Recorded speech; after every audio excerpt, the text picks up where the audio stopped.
नमस्कार दोस्तों, fact king के चैनल में आपका स्वागत है। आजकल आप लोग बीबीसी डॉक्यूमेंट्री के बारे में बहुत सुन रहे होंगे। आखिर ये है क्या, आइए हम जानते हैं। गुजरात दंगों पर बनी डॉक्यूमेंट्री की एक एक कहानी जानते हैं हम आज। साल 2002 गुजरात दंगों में बनी बीबीसी की डॉक्यूमेंट्री द मोदी कनेक्शन को लेकर अब बवाल बढ़ता ही जा रहा है। सवाल उठता है कि आखिर इस डॉक्यूमेंट्री में ऐसा क्या है। असल में बीबीसी डॉक्यूमेंट्री में 2002 में गुजरात में हुए दंगों की पूरी रिपोर्टिंग है। उस दौर में किस नेता की क्या हैसियत थी, किस नेता ने दंगे को लेकर क्या कहा, गुजरात में दंगों की शुरुआत कैसे हुई, दंगों का वो कौन सा सच है जो अभी तक मीडिया सामने नहीं ला सका, और उसके बारे में तब के ब्रिटिश हाई कमीशन और ब्रिटेन की विदेशी मंत्री ने क्या कहना था। 2002 में गुजरात में सांप्रदायिक सौंदर्य का क्या आलम था। उस दौरान गुजरात के पुलिस वालों की कैसी भूमिका थी और कौन कौन से पुलिस अफसरों को इन दंगों में अलग अलग भूमिका किस तरीके से दी गई थी और उन तमाम पुलिस वालों ने अपनी भूमिकाओं को कैसे निभाया, इन सारी बातों को डॉक्यूमेंट्री में जिक्र किया है। पीएम नरेंद्र मोदी से क्या कनेक्शन है बीबीसी की डॉक्यूमेंट्री से। इतना ही नहीं, अपनी बात को प्रामाणिक बनाने के लिए डॉक्यूमेंट्री की रिपोर्ट ने उस वक्त गुजरात के मुख्यमंत्री नरेंद्र मोदी से भी कई सवाल किए। तत्कालीन मुख्यमंत्री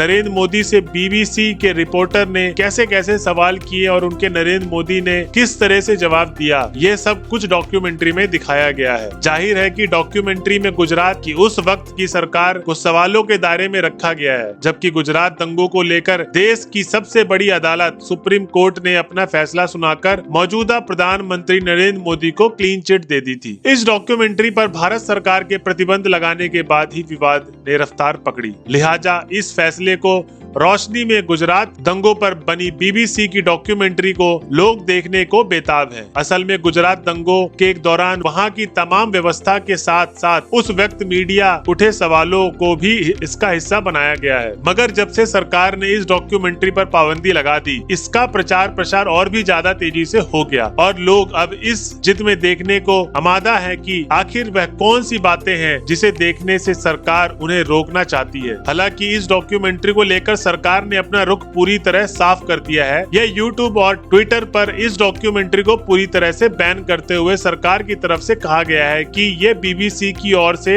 तैयार डॉक्यूमेंट्री दुष्प्रचार का हथकंडा है। सरकार मानती है कि इस डॉक्यूमेंट्री में निष्पक्षता का अभाव है और यह पूरी तरीके से उपनिवेशक मानसिकता को दर्शाती है। डॉक्यूमेंट्री बनाने के मामले में बीबीसी हमेशा से ही अग्रणी रहा है। उसने अपने पत्रकारिता के इतिहास में सबसे पहली डॉक्यूमेंट्री बनाई थी, टेलीविजन कम टू लंदन। ये डॉक्यूमेंट्री बीबीसी ने साल 1936 में बनाई और उसी साल प्रदर्शित की थी। वैसे तो सरकार ने बीबीसी की documentary India the Modi question पर पूरी तरह पाबंदी लगा रखी है और यूट्यूब के अलावा ट्विटर पर भी इसकी क्लिप का प्रदर्शन बंद है, लेकिन फिर भी कुछ लोग ने इसकी अलग अलग क्लिप विदेश में रहने वाले अपने किसी दोस्त या साथी से मांग कर उसे आपस में साझा कर लिया है। यह डॉक्यूमेंट्री सरकारी तौर पर प्रतिबंध है, लिहाजा यह भी सही है कि अगर कोई ये डॉक्यूमेंट्री देखता हुआ पाया जाता है तो उसके खिलाफ कार्रवाई भी की जा सकती है। लेकिन इन तमाम एहतियातों के बावजूद कई लोग इस डॉक्यूमेंट्री के लिंक अपने मोबाइल के व्हाट्सएप ग्रुप के जरिए एक दूसरे को दिखा रहे हैं। फिलहाल भारत में इस डॉक्यूमेंट्री को अधिक रूप से नहीं देखा जा सकता, मगर चोरी छुपे और आपस में बनाए गए ग्रुप में कुछ लोग इस डॉक्यूमेंट्री की स्क्रीनिंग कर रहे हैं और इसी वजह से बवाल हो रहा है। बीबीसी ने